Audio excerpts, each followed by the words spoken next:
Hey, everybody. So in this episode, we teased about it last time, but this episode's going to be all about you have talent, but there's holes in your game. And so we just want to open your eyes to what some of those holes or missing pieces may be. Let's hit the intro. This podcast is for singers who have music in their soul and want to be in the spotlight. We are INVICTA Vox Radio. Welcome back to yet another episode of INVICTA Vox Radio, where, as always, we are your hosts, Mike and Angie Lee. And we teased about it last time. We talked about this because it's so tough to see people who really are talented, right? And I would say that anybody who's really serious about trying to pursue a career in music actually has worked on their game to where they're good, and they have talents and they have skills, and they're they might amazing. even be excellent in some of the things they're doing, and had some minor successes with it. Right. Yeah. But the problem is that there's missing pieces along the way, and there's enough missing pieces or enough holes in their game that it's actually what ultimately holds them back and keeps them from being successful. And these range in a wide variety of areas. First of all, like marketing, and then putting together a cohesive project, which is all part of like the framework that we teach here. Yeah. But even in your skills, right? It's like looking at a piece of Swiss cheese. where there's a lot of filled in space, we don't want no stinky cheese. But there's we don't want no cheese. But there's a lot of holes throughout, right? Yeah, we're looking for more of a spongy cheese that's like connected everywhere. All the sides are touching. Well, ideally, it would be more like like a slice of Monterey Jack, right? Where the whole thing's filled in, but some areas are yellow, some areas are white, so it kind of has a different flavor in each area. I think you're thinking of a Colby Jack. A Colby Jack. Monterey Jack's another stinky cheese. Oh yeah, we don't want a stinky cheese. Are you more like Monterey Jack from Rescue Rangers? Yeah. That's probably what I was thinking. Yeah. But yeah, like the Colby Jack, right? Where the whole thing, you have one, it's all filled in, but there are some kind of nuances and little like differences, but no like massive gaps. Yeah. We don't like Swiss cheese with a whole lot of things. I mean, I love it. I love Swiss cheese. You hate it. I do not like the Swiss. Like the Swiss people, not the cheese. I don't even know if they invented Swiss cheese. Probably not. Somebody should look it up and comment. But anyways, so going back to this whole idea of like having these skills and missing pieces within the skills, what are some of the common things that you've noticed with your students over the years of kind of these areas where they typically are missing pieces? Well, you can kind of break it up into different, this is our framework. Like, this is how we break it up into like 3 different tiers. You've got your skill development, and then your project development, and then your marketing and monetization. And typically, if people have never been mentored and they haven't done a lot of work outside of doing it on like themselves, a lot of time we see that they're actually missing pieces in all 3 areas. And they're just kind of running blind. And we always talk about the blind leading the blind. Like, for example, I had a student who was like, I went to this open mic just here locally, and so many amazing artists, so many people are so talented. And she said, but every single person that got up on the stage said, oh, and I just launched a new single on Spotify. Go check it out. And it's funny because they're all there trying to promote their music and get like, exposure and performing opportunities and all this stuff. It's this open mic, but the only other people there are other artists who just put music up on Spotify. Right. And it's interesting because it's almost like become this thing where, hey, if I put music out, I'm doing what everybody else is doing, so I must be doing it right. And that's like the biggest myth, you guys. Just because you're doing what you see on the outside that everybody else is doing doesn't mean you're going to be successful. And just because you've put music on a platform where people can go listen to it, and there's 60 to 80,000 uploads a day on that platform, does not mean you are going to be successful. So no, your song's not going to go viral, and that's a whole other podcast episode. Yeah, I think you've broken out about 3 different podcast episodes in this. But here's the thing. What you have to understand is, like, you've taken all these steps to get to your music to, like, say, okay, I've put it up on Spotify, now what? But the problem is, a lot of the time that people put music up on Spotify, it may be your best in that moment, but it's not the best that you could possibly do. Because previous to you launching music on Spotify or Apple Music or whatever else, maybe you missed some steps along the way. And then once you get there, then you're like, well, why isn't anybody buying it? And there's a whole list of reasons why it's not going anywhere from that point. Yeah. And so that's why we have these 3 phases: your skill development, your project development, and then your marketing and monetization. And so if we hone in now just on the skill development, that's a huge thing, because we talk about being a 4-dimensional artist here at the studio. And a lot of musicians will just go into it and be like, oh, I can sing and I can write a song, I'm going to put my music out. Yeah. It's like, okay. I love quick starts, by the way, because I'm a quick start. I'm like, I get an idea and I just do it. And in a lot of ways, that's a really, really awesome thing, because you move. And it's awesome, and it doesn't have to be perfect every time that you take a step, which is great, because movement is better than no movement. But at the end of the day, you have to, if you've taken a step and it didn't go quite the way you planned, then we have to take a step back and go, okay, why didn't it work, and where can I do a course correction? So the 4 dimensions of artistry that we talk about at the studio, to be a complete artist, to then be able to develop a complete project that we can then go and market and monetize successfully, it all starts from that 4-dimensional artist skill development. So maybe think about this while we're talking about it today, of have you considered all of these dimensions in your artistry, and have you built all of them out? Because they all affect each other and they all play on each other. And if you don't have all of them, then you're going to be lacking when you go to put that music out, especially if you're an independent artist. It's different if you have a whole team of people doing all of it for you, and you're collaborating with 10 other songwriters to write every single freaking song that you put out. And then you have like tons of producers and A&R reps and all that. So that's what you're seeing on the outside with someone who is just a singer who writes lyrics. But have you considered what that looks like for somebody who actually has to do it all by themselves? So that's who we're speaking to, as the independent artist. So dimension 1 for us is actually musicianship. So I know that seems kind of weird, because we've always been like a singing studio, and singing is like our game. But if you don't understand the basics of music theory and how to compose music, where are you going to go with your songwriting? You're always going to have to rely upon everybody else to write your music for you. So if you can't play an instrument and you can't compose your own basic chord progressions, you, again, are relying on everyone else, or you're picking beats off of or online. I know a lot of great songwriters who start out that way, which is great, by the way. It's a great place to start, where you're just going and choosing random tracks and writing over the top of them. Again, great exercise. But that's not going to get you your end result. So at some point, you have to learn how to do the basics in your musicianship. So then the dimension number 2 is your voice. Being able to actually use your voice, your singing, and really utilize every facet of your voice. I know so many incredible singers that come in here who've never taken voice lessons before. And they're already smashing, but then they look at me like, I lose my voice when I do a whole set. It's not sustainable. Or I know I should be able to do more with this, but I can't. So have you dialed in foundational technique so that you have longevity and you have the ability to create the sounds that you want to create and actually sing the rhythm or sing the melody lines that you want to make? So then number 3 is your songwriting. So that's all of the foundational everything of what it takes to make a hit song.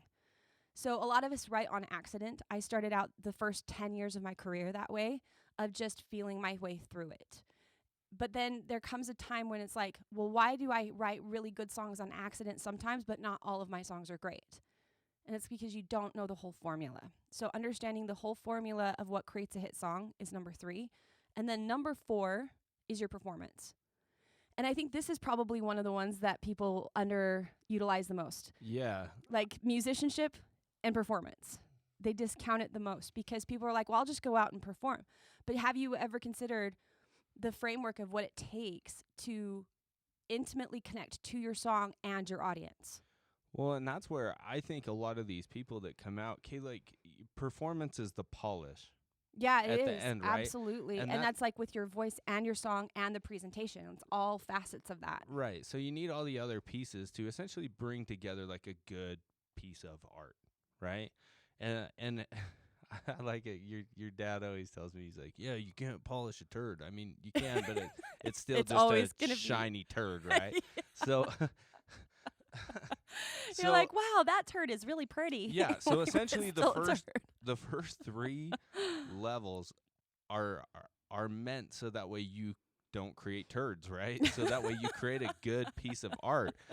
But and do it purposefully, right? right, Because I think a lot of incredible artists do it on accident. yeah, And you even that's see it where at, the one-hit wonder comes from. yeah, and you even see that at very high levels. You even see that with bands who are signed or an artist who are signed where they have like a smash or they have like a really great album, and then everything they put out after that is just total crap. Yeah, that's always baffled my mind. I It's know. like, what? But How does that as we've even happen? developed these frameworks and seen how they work with our artists that we've put through over and over and over again for years, you see on the other side that then they become excellent in every area. Right. And then their ratio goes down quite a bit for writing kind of just horrible songs. Right. And you guys, obviously depending on what genre of music you're in will, differentiate if your song is great or not. But because that does play into all the nuances there too. And also if you again, we kind of talked about this in like a couple podcast episodes ago, but like if you're writing the song for yourself or for other people, but is your audience resonating with it is a big question.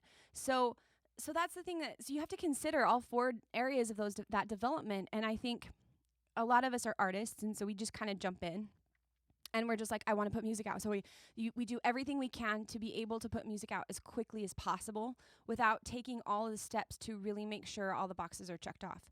And I still applaud you if you put music out and it hasn't gone anywhere. Like, good work, because you've seen the process of what that is, and I'm glad that you're frustrated, because then now we should get to work. And consider, because remember, those 4 areas of development, skill development, that's just level 1. That's just the tier 1. That's where you have to start, and all that has to be put together well.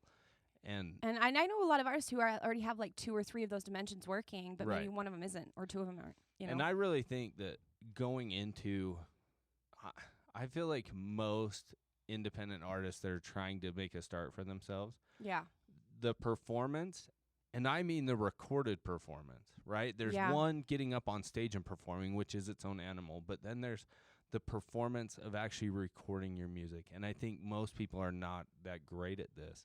Well, they just don't have a lot of experience. It really just comes down to experience. Because I don't think that, and that's why I said it gets overlooked a lot. So if I'm thinking like, okay, there's massive holes a lot of times in people's songwriting. There's massive holes in the performance side of things where it's like, okay, like, have you gone through and actually polished every facet of your song, especially vocal performance? Yeah. People think that singing the notes right is a performance, and that's not it at all. Or it's vice versa, where they think if they just put enough style on it, it can cover up their inability to actually do it the way they want to. Right. That's why the technique is so important. And that's the thing. So consider this, like, maybe think about which dimensions you're lacking in. And it's all about being real, you guys. We're not picking on you. But if you want to make massive steps or take massive steps and make massive movement with what you're doing, you have to be real with yourself. You have to grow a little bit thicker skin and stop being offended when people are trying to help you. So just keep that in mind. Like, we're not picking you apart. We're trying to shoot holes in the game. We're trying to fill in the Swiss cheese. So just remember that. But the other thing to consider with all 4 of these levels are these dimensions, the 4-dimensional artist, is that they play into each other. So if your main focus is singing, you might be an amazing technical singer, but until you compose music, write your own songs with your own stories, and learn how to perform those, you are not the complete singer that you could possibly be. And you can do that with every single dimension until you've learned how to compose the music, sing the song so that you're crafting really incredible melody lines, and learn how to perform it. You are not going to be the best songwriter that you could be. So we're talking about complete artists. We're not talking about just songwriters or just singers or just performers. It all plays in. And you want to talk about how being the best performer you could possibly be. Can you imagine that you've written every single song and that you've crafted the vocals for yourself and that you have learned how to command your voice and then you get on stage? Yeah. Say goodbye, man. That's incredible. Well, and I feel like a lot of people get intimidated by that because it's like, okay, it's going to take forever to develop these skills. It doesn't, though. And it can, because you can get edges on it for your whole life. Right. So it takes time, right, to develop them to at least the necessary level. But what would you rather do? Okay. And this goes back to like a weightlifting thing I heard a long time ago, where this super high level power lifter, he was talking about, okay, if I could coach somebody on how to lift weights, I would teach them to start with very lightweight and progress very slowly. But the problem is the ego gets in the way and people want to stack on weight. Well, then they get injured and then it sets them back. So that analogy in this case, essentially, or they start learning how to do it wrong because they like try to cut corners. Yeah, but what I mean is, okay, the in this case, here's what typically happens. People rush the process. They don't take the time to make sure that they're filling in these little spots, right? These holes in their skills. And then they go and they produce an album. Okay, the album goes nowhere. Or they launch a single. Yeah, and then they go and record another single or another album and release it, and it doesn't go anywhere. And by that point, they're frustrated to the point that usually, I would say 8 to 9 times out of 10, they'll just give up at that point. Yeah, they'll quit and get Okay, so all that quote, time that job. you spent in that process, being frustrated, you've wasted. Right, yeah. You haven't wasted, but you've wasted it if you give up, right? It was a fun journey. Yeah. But it's like if you took the time to develop correctly and then go through and do all these other steps that we're talking about, you know, the level 2 and 3 with project development and then learning how to market and monetize, then you really have a leg up. But it all starts with that skill development up front and just having a mindset that you need to develop. Like, take the time to actually complete it so everything beyond that is effective. Yeah, absolutely. And really being real with yourself along the way. And that doesn't mean that you wait to launch music until you're perfect, because that's never going to happen. No. But we got to get to at least a benchmark level where everything is working and you can utilize the skill to really create what you want to create. I mean, you open up the palette. You allow yourself to do so much more when you can do that. And then creating a project and crafting a project around that is so much easier and so much more meaningful. And that's a whole other phase where we ask a series of questions to dial in the actual project. We're not just randomly putting music out. So here's a question, right? If you don't want to wait until you're perfect, which I 100% agree with, how do you know when you're ready? I think that's what a lot of people would then be asking us, right? Like if someone's sitting across the table, they're going to go, well, then how do I know when I'm ready? Well, look, so this is like the easy answer that I give people when they come in here is I'm like, hey, take this self-assessment and I'll tell you if you're ready. Because we actually have a really cool assessment that people take to see exactly where their skills are lacking and where we need to build them. But I think so there's that piece to it. But how would you answer that question if we were just talking to someone right now? Well, I think it goes back to, again, the same steps we talked about last time. And that's why you can tell, like, there are success leaves clues, right? I've heard this so many times. This game isn't meant to be played alone. No. You need a team. You need no sport, no anything is done without a coach or a team. Or a mentor. You need somebody to look at what you're doing and give you honest feedback that knows what they're talking about. And I know I'll keep banging this drum over and over again, but it's all in the team and getting someone that's like, yeah, you're there.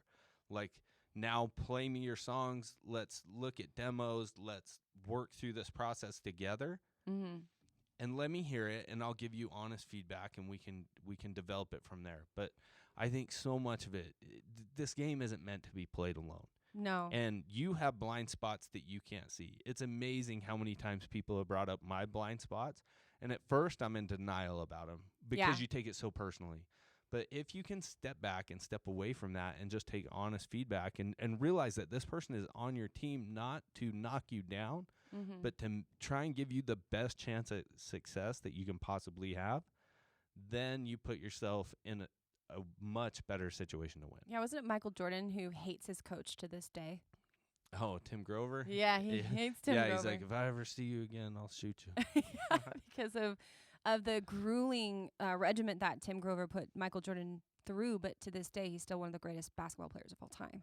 Yeah. And so, I mean, that's why he was so much greater than everyone else in his era. But so I want to wrap this up with this thought, because we talked about these three levels, or the tiers that we want to work through, right? Your skill development, your project development, and then your marketing and monetization. And so often everyone just wants to skip to project development because we have stars in our eyes and we have this really cool idea and we feel something in our hearts and we want to share it. And we're so excited to just get it out. And that's where, like with the weightlifting thing, like you were saying, we get so antsy and so trigger happy that we just pull triggers, and so oftentimes we move too quickly. And hopefully a lot of you have already put music out and experienced this. Like that's my hope, because I love working with people who are frustrated, because then they can actually be coachable and work through this. But just consider that what it would be like to build a project on such a strong foundation, to then be able to go and then ask all the right questions about your music, to dial in that project even more, to have such a clear vision. And not only that, dial in the audience, there's so many things that we like your niche and how we're going to market it. And then we move into marketing and monetization. A lot of times artists don't even realize that there's a whole phase beyond their project that they've launched that's marketing and monetization. They're like, why isn't it going anywhere? Well, because you haven't done anything with it. Simply posting it does zero. Organic growth is not great for independent artists. Guys, 60 to 80,000 uploads per day. There are so many people doing this. How are you going to catch an edge? How are you going to be so good they can't say no? This is how. Yeah. This is the framework. And in today's market, where syncing to make money, sync licensing to make money, and trying to catch little festivals that you're playing at to make $50 to $100 a show, I mean, that's just not going to pay the bills. There's so much music out there that people pay pennies for to sync. So that's not really a viable career path anymore. So what are you going to do? Because you want to be an artist. You actually want your music to make you money.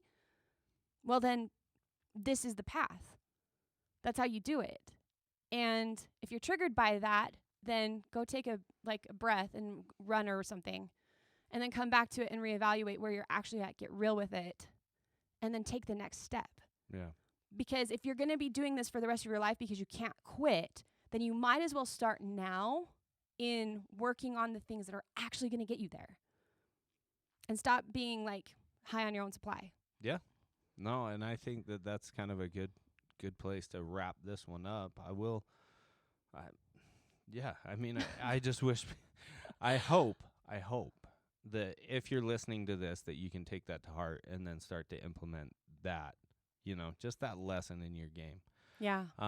So real quick, I want to ask you, okay, so what is the question of the day that we want our fine audience to answer for themselves? So we always say declare, because when you declare anything, your body and your mind, take it to heart, and they actually really remember it. You can declare by writing it down. You can declare by going and saying it to someone else or saying it out loud to yourself. But what I want you to do is consider all the things we talked about today. This is like such a broad sweeping stroke of a massive framework of how we launch artists. So where are the holes in your game? Yeah, and even just narrow it down to okay, what are the four dimensions? Skills, dimensions, right? So musicianship, vocals, songwriting, and performance. Where do you see massive holes in your game? And for those of you who've actually been doing this for a really long time and have actually worked on all four of those, because there's going to be a few of you out there who've already arrived in that place, and good on you, and you're still not having success, then it's probably your project development. What about your project are you leaving on the table that we're not fully considering? And maybe we can do another episode about project development for you guys to really break that down on the levels of the different the different things that you need to be considering with your project development. Or maybe it's because you don't know how to market. Maybe you literally do not. Maybe your music is smashing, because we actually have a band we're working with right now who has incredible skills and who has an amazing project and everything is super dialed in. They even know right down to the every demographic of their niche audience. Like it's all narrowed down, but they're just not getting any traction because they don't know how to market and monetize. And so that's what we're doing with them. Yeah. So maybe that's your game too. And I will tell you, most artists are not in that place. Most are somewhere in phase 1 or phase 2. But just consider all of these things of where you're at and where can you get to work right now. And with that, as always, like if you guys think that this would be beneficial for somebody else, please just share it up. You're so humble when you ask people to share a podcast. I know. Share. And go in and rate and review. That always helps, that right? helps a That always ton. helps get the word out. And I mean, leave honest ratings and reviews just so that way, I mean, Only it always 5 helps stars. us. So that way I always think it's funny. It's like, go and give us a 5-star review. It's like, I hate that. But but just go and rate and review. It always, it'll help get the word out Yeah, and and help ask other artists just questions. like you. Yeah, at the end of the day, all we're trying to do is give artists a leg up. We are super passionate about helping independent artists. So if this helps you, then let's share the love and help everyone else. And There's enough to go around for all of us. Yep. And until next time. Peace.